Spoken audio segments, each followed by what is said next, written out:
Unsiloed podcast is produced by University FM, elevating the stories of your institution. Welcome to Unsiloed. This is Greg LeBlanc, and I'm here with Marc Levinson, who is a journalist and author, economist, historian, and also used to be at the Council on Foreign Relations, and has written a couple books. I have two of them with me here.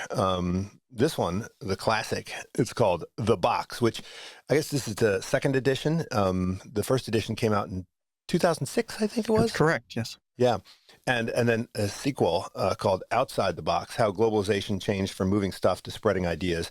You also have a book about A&P and small business and some other work. Welcome, Marc.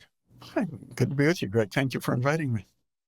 Well, I have to say, this book, The Box, had a profound impact on me. I read the original version of the book, and I reread the second edition of the book. And it tells a story which I think most people are completely unaware of. I'm trained as an economic historian, and we tend to focus on these very big sort of events that change the course of history, and yet we learn that there are these little tiny things that can sometimes have a dramatic effect on history. And with The Box, you tell a story about how this standard emerged in international shipping, or not just international shipping, but domestic shipping, intermodal transport. This standard emerged, which you could say is a but-for cause of the third globalization.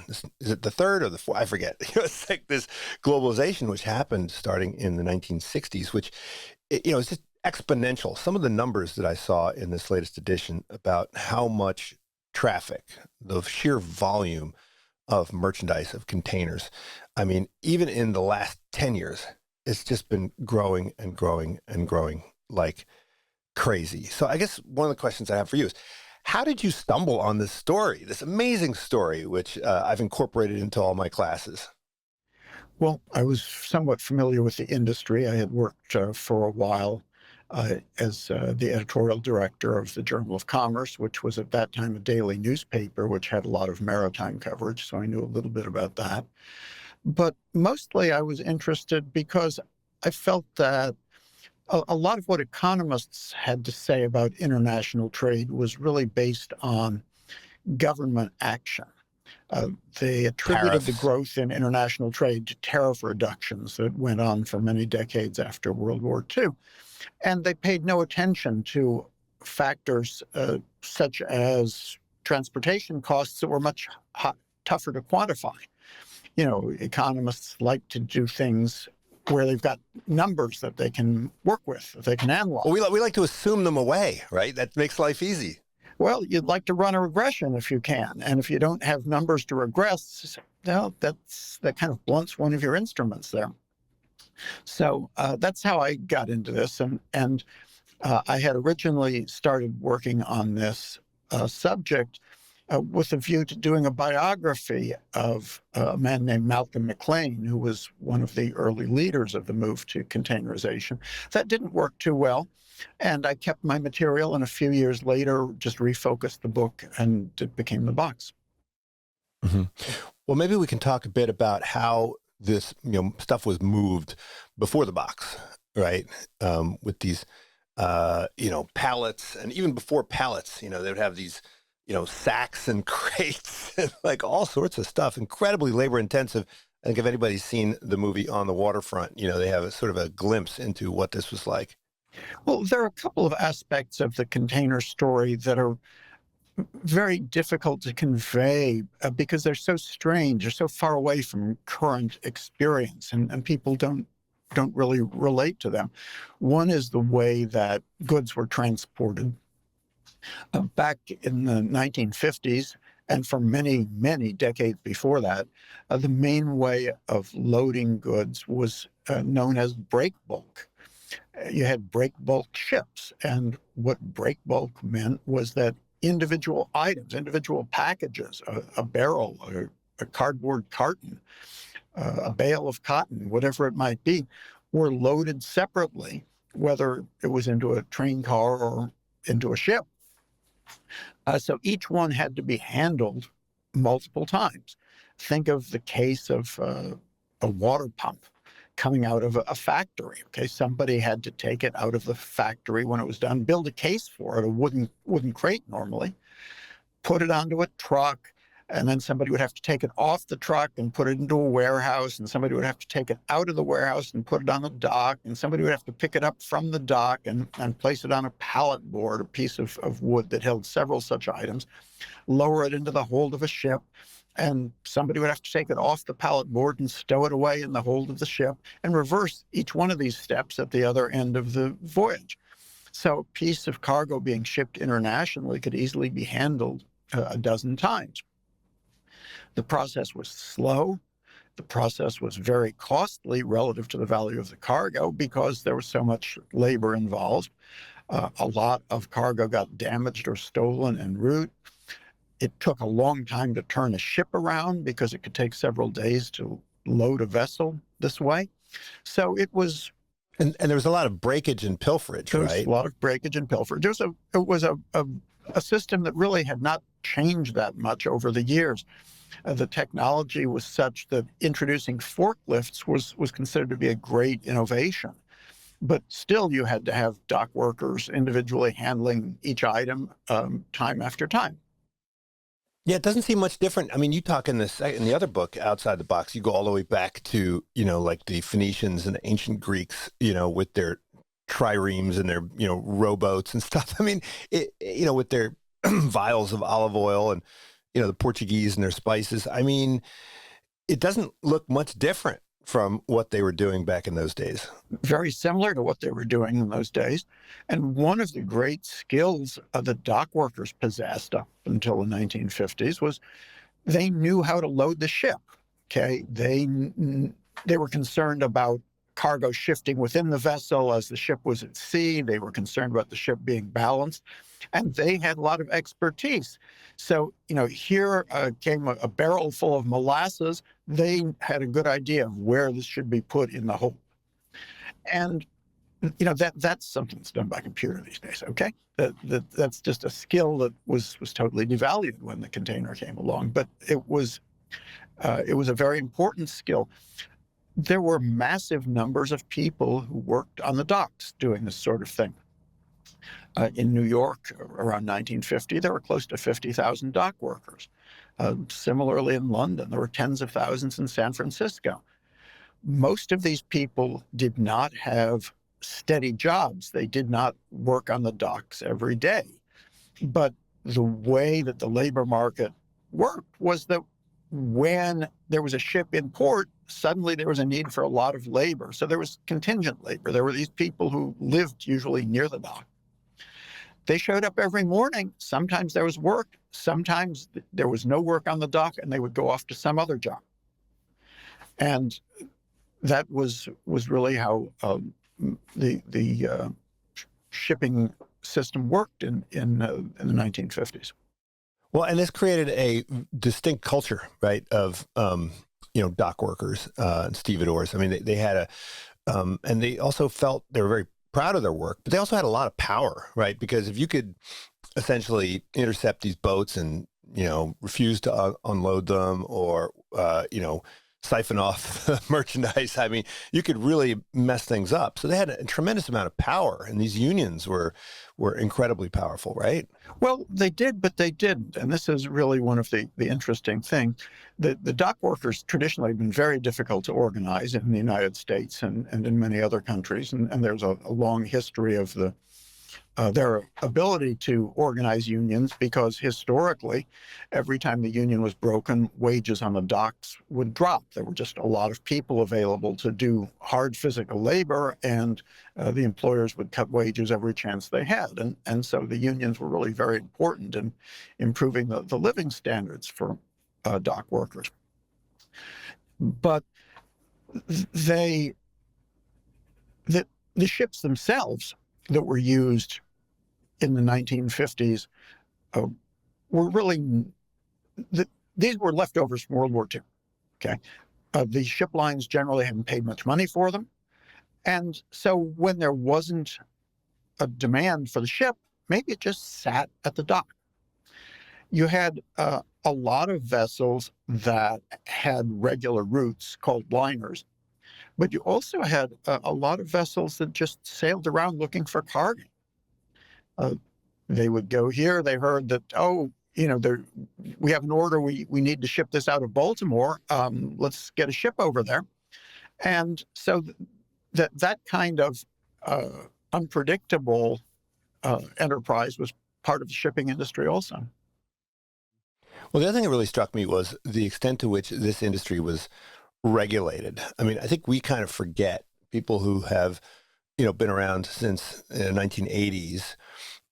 We tend to think that most industries are easy to enter and there aren't a lot of rules around competition except for some antitrust stuff sitting in the background. But, back in those days with the ICC, I mean, trucking, as well as aviation, as well as shipping, as well as rail, they were highly regulated industries. And so it was very difficult to change things. If you want to understand the history of how container shipping developed, you really have to immerse yourself in this world, which is very foreign to people today. It really is. The transportation industries were all regulated, and the regulators' mandate was to ensure stability. Okay. They wanted some competition, but really not very much, because competition meant people could get driven out of business, companies could lose their freight transportation, passengers could be hurt. And so they kept a pretty close eye on things. You needed permission to go into business. You couldn't just start a truck line. You needed to apply to the Interstate Commerce Commission, or if you were just doing it locally, to your state commission.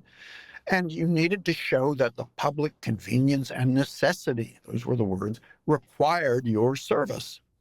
And then you'd have a legal proceeding, and 6 other truck lines that were in your neighborhood would testify that there was no need for your service. There was no public convenience and necessity here, so the commission shouldn't approve you. And in many cases, the commission said, no, we don't really think that there's a need for the service you're proposing to provide, so you can't open a trucking company. And the same was true for shipping. The rates that a railroad would charge, or the rates that a domestic ship line would charge, or the rates that a truck line would charge, those were all regulated by the government. The routes were regulated by the government. So it stifled competition, let's put it that way. Yeah, and it seemed like the kind of managers that thrived in that environment, were not prepared for an environment where you had more innovation. And it seems like they were either, I don't know, unwilling to embrace the new technologies, or even actively trying to suppress new technologies because it would kind of mess with their business model, right? Both, I mean, not just the labor, but also the management and the shareholders. Well, change was very slow, and that meant that if you were at a company in one of these industries, your market share might go up or down a little bit, but there really was not going to be a big shakeup unless there was a merger in the industry. So you didn't really need to go out and invent a lot of things. You didn't need to come up with brilliant ideas. It was sclerotic. I think that's a good phrase to describe it. So when a character came along with a brand new idea, a thought for doing things in a new way, it was very difficult. I'll just give you one little example of how this worked. There were, back in the 1920s and 1930s, several U.S. railroads that tried putting goods in containers and putting the containers on their train. They used containers that could only be used on their line, not on other railroads. And then the Interstate Commerce Commission got into the act, because the question came up. So here's a container with a lot of different things in it. What should the price be? What rate should be charged to transport that container? And the Interstate Commerce Commission told the railroads, well, you actually need to open the container and see what is inside. Right. So the prices were based on the items. So if you're shipping machinery, you were allowed to charge a different rate than if you were shipping, say, food products. And if you were shipping a container of mixed freight, You had to charge for the whole container the highest rate that would apply to any of the goods that were in the container. Well, once you took the time to open the container and sort through all the stuff inside, any money you would have made by shipping in the container was kind of burned away. So this is really how the regulated world treated an innovation like this. Yeah, it's really different. Now, maybe talk about Malcolm McLean and how he, came up with this idea. I know he's got like he had sort of a just so story, an aha moment, but, there were experiments, right, with containers before Malcolm McLean came along. There have been people experimenting with containers in different ways for about 200 years when Malcolm McLean came along, because it's really not a brilliant idea that maybe if you put little packages into a big box, it's cheaper to handle them than handling each one separately. Okay, that was common knowledge. But nobody had been able to do this profitably. Think about it. So you need to have you want to have a container. Well, you're going to build one. Okay, so now you get some carpenters and some wood and you build your container. You put some stuff in it. You put it on your horse cart, which takes it to the railroad, which puts it a couple hundred miles away. You unload the container. Now what do you do with the container? Okay. You don't necessarily have a lot of people at the other end of the trip waiting to put their freight into the container and send it back where it came from. Do you chop it up for firewood? Do you use it for a storeroom? Okay, so economically, this kind of thing didn't really make any sense because people were very focused simply on trying to put the stuff in the container. Essentially, you had the people in the business who were trying to be a little bit innovative, but they were only thinking of their own business. How can we maybe do things a little more efficiently in our shop? They were not thinking of transportation as a system. Right. So the easy part would be developing some kind of container system that was entirely within a particular company's system, right? And so, Sealand and Matson, they had their own system. The real innovation was coming up with a way of, some interoperability, right? So these things could not only go across different shipping lines, but also go across different modes of transport. So maybe, just focusing on the shipping, it seems like this was primarily about, labor saving, right? So getting away from the break bulk meant that you were going to cut back on the amount of labor that you needed. And so, this was resisted. The unions had all sorts of rules in place that were designed to, maximize the amount of labor that was necessary, for loading and unloading, right? So maybe tell a bit of the story about how, that war was won with the unions. And it seemed like there was a very different approach by the unions on the East Coast and the West Coast. Sure. So U.S. containerization got its start in 1956, and this sort of spread over time from the United States to other countries, but the United States was the leader, and almost all container traffic around the world for the first 10 years was domestic in the United States.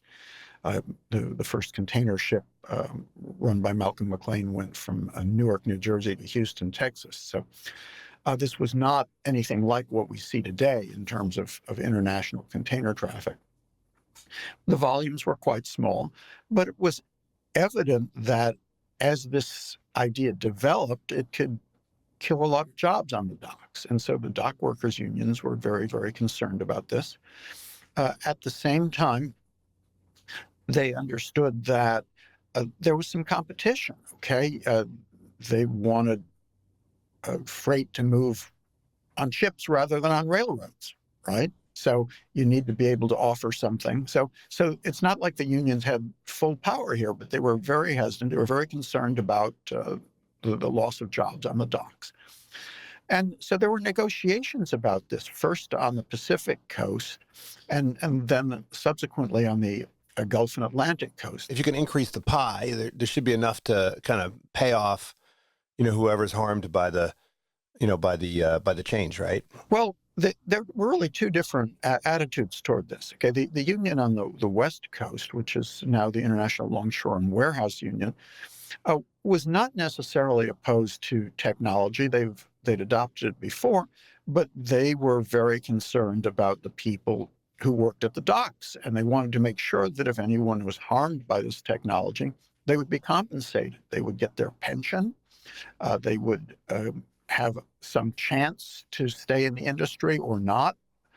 And they negotiated an agreement with the employers on the West Coast, which basically gave buyouts to many dock workers. Okay?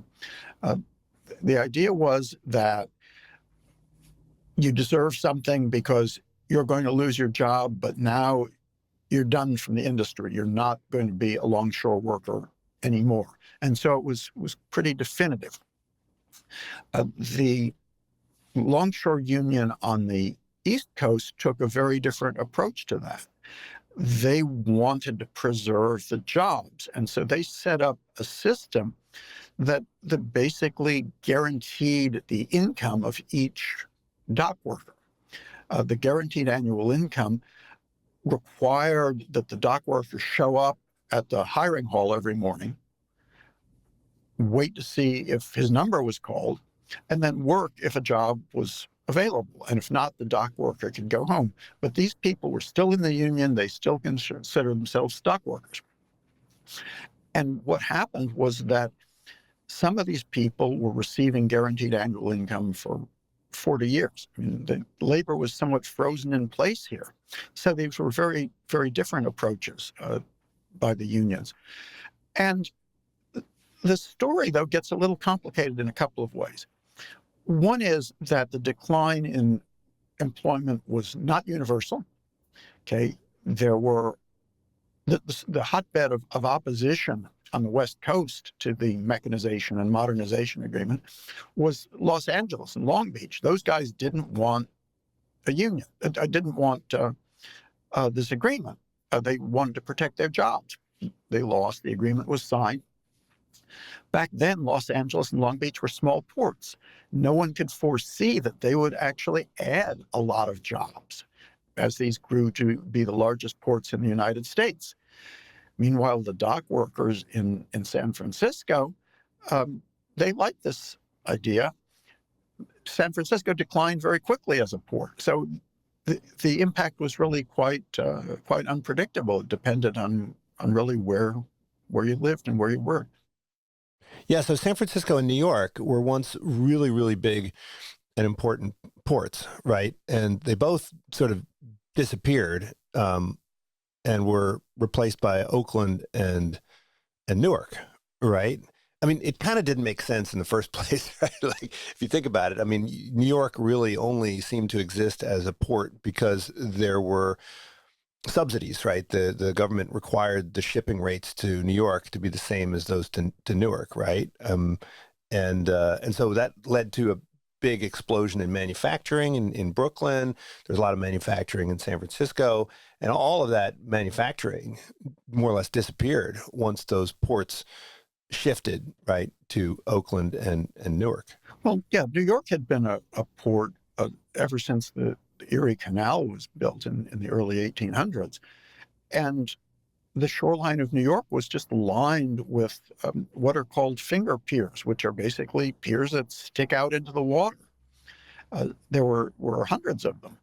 And a ship would pull up to one of those finger piers, and it would dock, and it might spend several days there being loaded and unloaded. There was a warehouse nearby. But the requirements for container shipping were really quite different. A container ship was not going to spend weeks at the port. That was part of the purpose of container shipping, was to get the vessel loaded more quickly. But there was a need to store containers. You needed just flat surfaces near the docks. And that could not be easily done in New York or in San Francisco or in London or any of the other traditional port cities. So in New York, the port was developed in Newark and Elizabeth across New York Harbor, where there was open land available. In the Bay Area, this happened in Oakland and Alameda, again, across the bay from San Francisco, where there was a place to build patios to store the containers. So the location of a lot of this economic activity moved.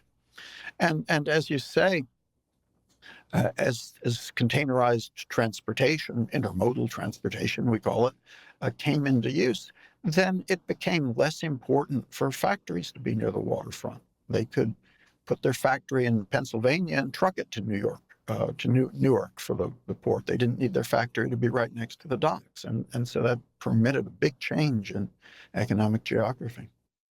Hmm. Now, of course, the whole point here is that the major reduction in the cost of moving merchandise was not a result of reduced shipping or reduced train or reduced truck, although all of those things happened. It was mainly in the transfer, right, in the movement from one mode to another. But that only worked because the railroads and the trucks also kind of had to adapt. The story about the railroads was fascinating. They were very resistant to this idea of containerization. They had a couple other ideas, and I was kind of surprised, particularly the Pennsylvania Railroad, New York Central. They seem to be, doing everything to, to resist this for different reasons. Well, they had boxcars, lots of boxcars. The business they knew was loading freight in boxcars and carrying it and unloading it at some other place. So people tend to take a view. Are we, if this container thing comes along, well, what's going to happen to our business? And the big concern that they had was that the container as it developed was very generic. Okay. There was nothing that would require that shipper to use the Pennsylvania Railroad. It wasn't very attractive if you were the Pennsylvania Railroad. They were concerned about keeping their cargo. I think I should point out here that a lot of what was accomplished in the shift to containerization was really refocusing people in the freight transportation industry, because it, in the previous under the previous regime, the shippers got what they got, okay, but the focus was on the ships, on the railroad, on the trucks, and the shippers had to pay what they were told to pay. In containerization, it was quite different. The shippers now could restructure their operations to take advantage of this, and they could use different modes of transportation in whatever way was most advantageous to them. So it somewhat changed the balance of power in freight transportation. Well, but it seemed like some of these railroads, they were already thinking along these lines, but they all wanted some kind of proprietary system, right? So, and in fact, I think New York Central had a pretty decent, cool system. It's just that it meant that, if you wanted to continue past their network, you couldn't, right? Yeah, it's helpful to think about these things from the point of view of the shipper. Okay, the shipper, that's whoever owns a cargo and wants to send it, right? And so imagine that you're the traffic manager. That was the person in the factory who was responsible for sending out the finished product. So if you put your outgoing freight into a certain kind of container, then that meant that you could only ship it on a certain railroad, or you could only use a certain ship line. So you were locked in. So suppose you put your freight into a container that was only good on Grace Line, and then Grace Line didn't have a ship available for the next 6 weeks. You were stuck. Okay? So there was no flexibility. The shipper couldn't take much advantage of this. Once there was standardization, then the shipper could really get the benefit of intermodal freight. Now, of course, the part of the story that I find most interesting is how these standards emerged. And there were governmental bodies, and then there were sort of these trade associations, and they, got into a big debate. and there were all these trade-offs, right? Container could be too small, too large, and it seemed like, if you're shipping pineapples, you want a different sized container than if you are, shipping other stuff. So how did they ultimately settle on the not only the sizes, but also the sort of technologies around these containers? Sure. The story here is that the U.S. government actually deserves some of the credit. The U.S. government lent money to build many of the ships, and in return, it had a right to make use of the ships in a time of war. And so it started asking in the 1950s, soon after the first container voyage, so how is this going to work now? We're going to commandeer some of these ships to supply the army in time of war, but some of these ships are handling 33-foot-long containers, and other ships are handling 17-foot-long containers, and other ships are handling 24-foot containers. And how can we fight a war like that? And didn't the military have their own sort of container, like these, was it Comex or something? They had a little container called the Conex box. Yes, it was much smaller than the commercial containers. So the military's position in all this was there needs to be a standard. We want there to be one standard container. We're not going to tell you how to do it. You guys in the shipping industry, you get yourselves together and figure out what the standard should be. If you can't do it, we'll do it for you. So that's what got the negotiations going. And these negotiations happened first in the United States. And once there was an agreement in the United States, there was a similar international negotiation through the International Organization for Standardization. The real heroes in the container story, I think, are the engineers from the ship lines and the container manufacturers and other companies who spent 10 years literally sitting in smoke-filled rooms negotiating over things like how many supports should there be inside the container? How long should how thick should the end walls be? What should the door hinges look like? I mean, all of this seems really trivial, but economically, it made a big difference to the different companies. Particularly the ones that had already invested, right? It made a difference to the ones that invested, but it made a difference to the cost of the container. Okay, suppose you want to have beams inside the container to provide internal support. Okay, well, that's going to be more expensive than a container that does not have those supports. If you are a trucker, you don't care, okay, because you're not stacking containers. You only have one container and it doesn't need that much support. If you're a ship line, you might like to stack 5 or 6 or 8 or 10 containers atop one another, and so you need a lot of internal strength. So you can see that the interests of the different parties involved were quite different, and it took years to really hammer out a resolution.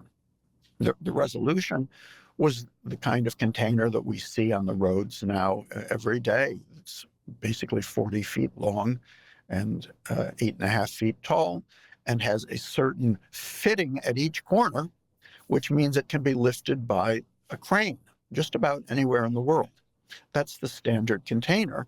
And it was really the key accomplishment in turning containerization into a very powerful economic force. Yeah, and the Vietnam War seemed to play a big role in accelerating this, right? Yes, I think people have long forgotten this now, but during the Vietnam War, the United States sent hundreds of thousands of troops to Vietnam, and it didn't really have a very good way of supplying them. This was embarrassing to the Pentagon. There were magazine articles about the mess on the docks in Saigon. Stuff came off ships. There was no place to take it. There was no place to store it. Perishables rotted. Things got lost. Things got stolen. And so there was somewhat of a crisis in the Pentagon about how do we deal with this bad press. And here came Malcolm McLean to talk to the leadership in the Pentagon saying, well, why don't you try container shipping? And McLean proposed a container service between the West Coast and Vietnam. The military bit, which was unusual because the military was typically very change resistant, but the mess on the docks in Saigon was so bad that they really had to do something. So McLean got a few ships. He had to build a wharf in Vietnam because there were no docks suitable for handling containers. He had a couple of smaller ships that moved containers up and down the coast of Vietnam, some larger ones that moved containers from California to Vietnam, and in pretty short order straightened out the logistical mess. And this really persuaded people that containerization would work over long distances. It really opened the door. And coincidentally, McLean had negotiated a contract that paid him and his company, Sealand, a lot of money to carry stuff from California to Vietnam. There was no backhaul. There was no cargo coming from Vietnam back to the United States. So McLean could do whatever he wanted with these ships to get them back to California. So it was his idea to stop off in Vietnam, excuse me, to stop off in Japan. Japan and see if there was any cargo there. And it turned out that there was a great deal of cargo there. Yeah, and so that sort of jump-started the entire Japanese export industry, right? Because it was more or less free to ship stuff from Japan at that point. So you had a lot of Japanese electronics that were starting to come into the United States at that point. For listeners who are old enough to remember, photographs and reel-to-reel tape recorders and those sorts of things.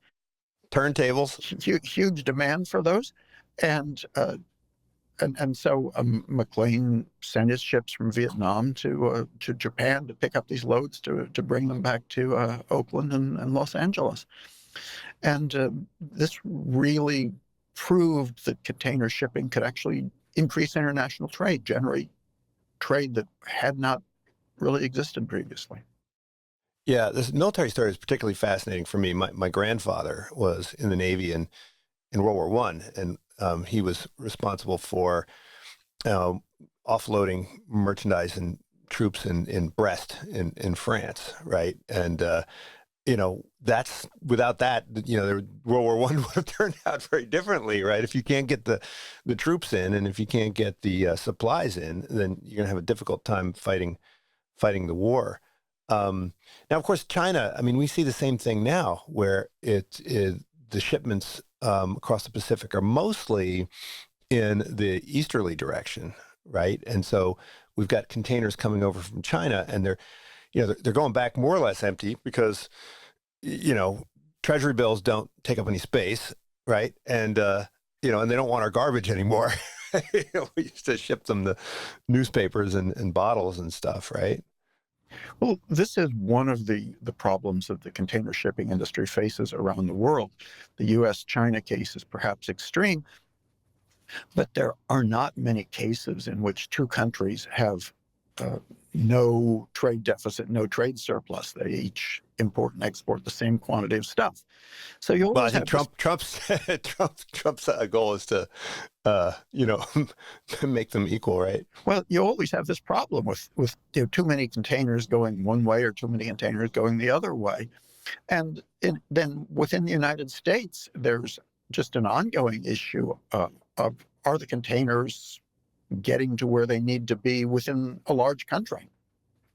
So container management is a task. You see, when it comes to the cost of shipping, that sending a container from China to the United States costs several times more than sending a container from the United States to China. And that is strictly a function of demand. Yeah. Now, of course, China is the best example. I mean, if you look at the size of their ports, I mean, they have, I think, like most of the top 10 biggest ports now. I mean, they're huge. This has been massively transformational for China. Well, China was late to the party. And one of the interesting lessons of container shipping is that it's not always bad to be late to the party. The container shipping industry developed in the United States. The United States had the world's first container ports. And so those ports were built to the standards of the 1960s. Over time, that became a problem because many of the container terminals within those ports were fairly small. And they were the right size for the time they were built, but as ships grew larger and the volume of containers grew larger, they weren't big enough. China started building container ports in the late 1990s, when already the volume of container shipping was pretty large, so they could build much more modern ports from the get-go rather than trying to reconfigure ports that already existed. So they have built quite a large logistical system. They have most of the world's largest container terminals now, which it goes hand in hand with the fact that they're such a large exporter of manufactured goods. Now, of course, in the book, um, Outside the Box, you talk about these extended supply chains. And I think your book came out in 2020, and I think that's when supply chain right, made it into the common terminology, right? But what this system of interconnectedness has allowed for is greater division of labor and, supply chains that go many, many, many levels deep. And I think that the presumption among many of us, including us academics, was that, you know, just in time is the way to go, and you want to minimize your inventory throughout the entire supply chain. And yet, we've seen that shocks, COVID's just one of them, but shocks that disrupt, like earthquakes that disrupt this, can be very costly. And so, companies have started to move from just in time to, just in case, right? Well, different companies have followed different strategies, but I think many companies went a bit overboard on supply chains.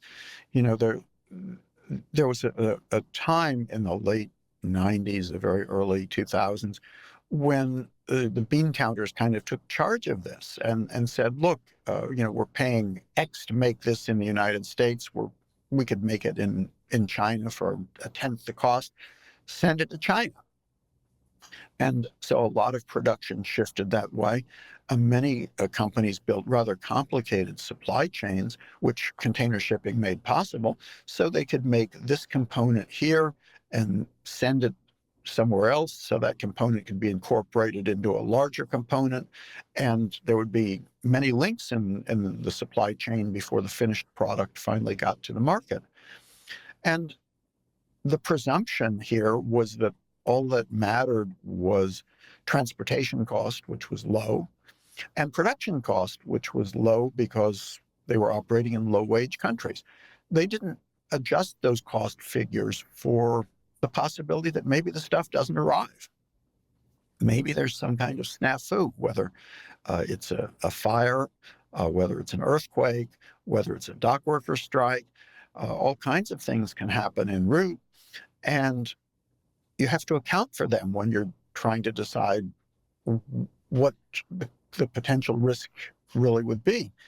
And I think many companies now have learned to take those things into consideration in a way that they did not for probably 20 or 25 years.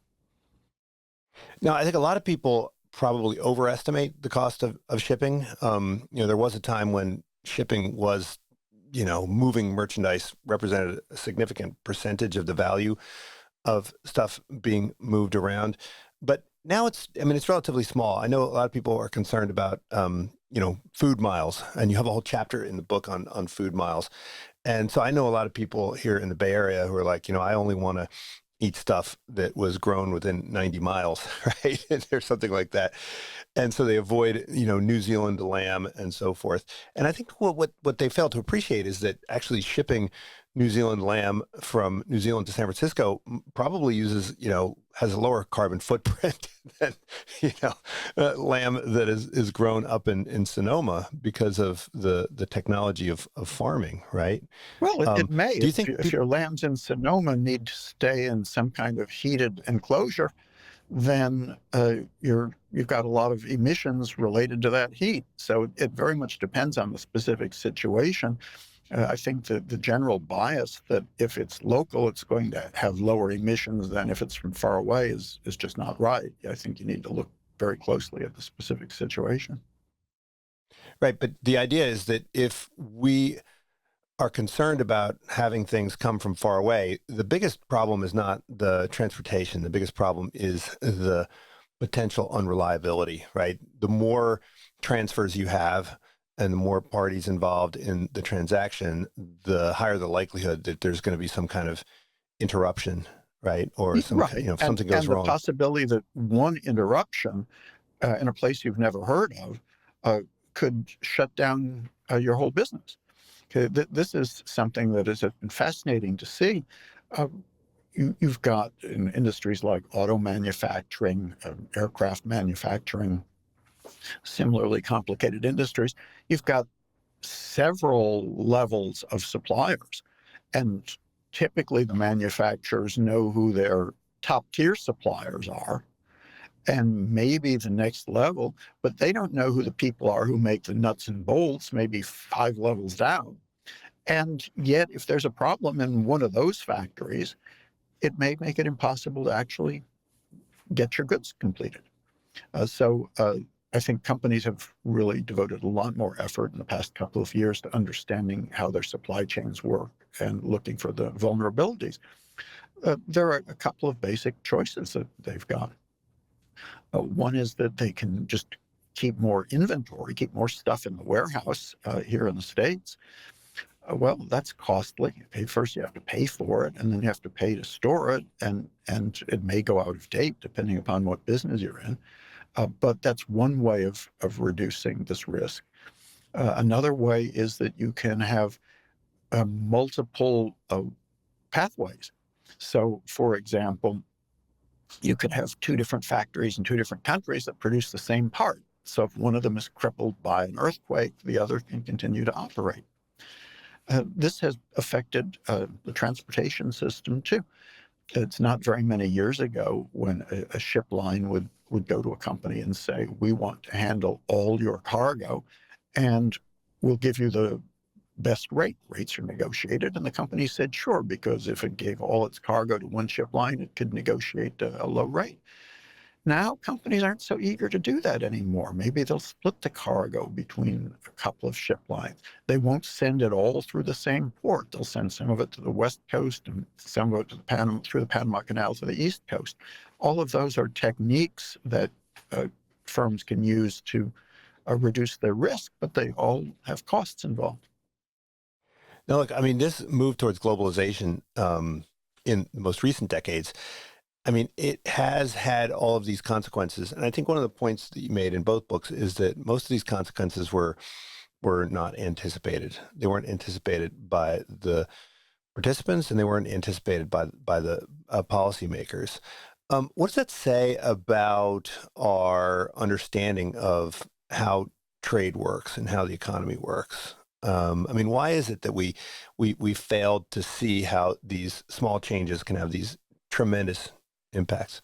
You know, one of my favorite stories about the development of the container is a study conducted by a Harvard economist back in 1959. He looked very carefully at the effect that the container would have on the economy. He was working for the Port of New York at the time. And he came to the conclusion that the container was going to be really good for New York City's garment industry because it would lower the cost of shipping clothes that are made in New York to customers down south. Okay? It did not for a minute occur to him that the entire garment industry might pick up and leave not only New York, but the United States and end up in East Asia. Okay? And that was just beyond imagining. There was nothing in his experience which would have led him to think about that. I think that's perhaps the most extreme example of where people guessed wrong. But there have been a lot of wrong guesses in the history of containerization.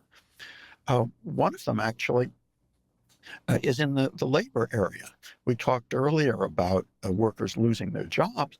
What no one really thought about is how containerization would increase the power of the dock workers' unions. Why is that? Well, back in the old days, many of them were left over from World War II. They weren't worth very much money. If they sat at the dock, it wasn't a big deal. Today, a modern ship carrying containers might cost $150 million. It has a considerable mortgage. If it's sitting at the dock not carrying something, then the ship owner is losing money hand over fist.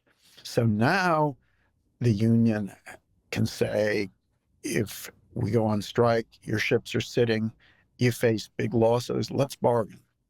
So And you'll have a huge backlog, right? Because everything is like clockwork. And so if you stop the thing, it just has all these downstream consequences, yes. right? So nobody anticipated, they saw half of what was going to happen with the unions, that yes, jobs would be lost and longshoremen would lose their livelihoods, but they didn't see the second half, which is that the unions would have actually greater power in the container terminals.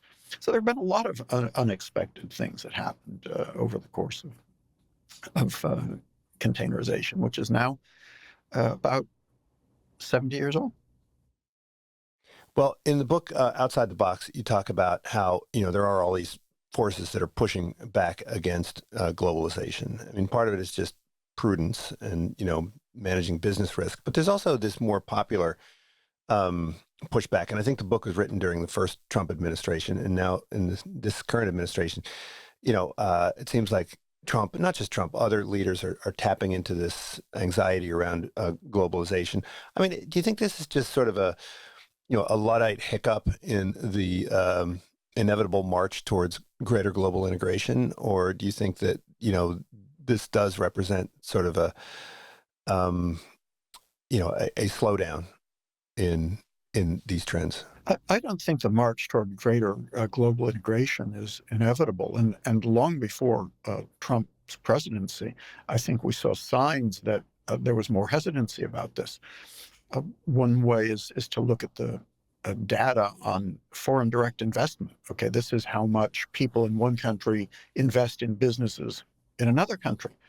As a share of the world's GDP, that peaked in 2007. It peaked before the financial crisis. As a share of the world's GDP, international trade peaked in 2008. So there are already some indications that companies were getting a little more conservative about their trade, paying more attention to risk. Investors were not quite as gung-ho as they had been before.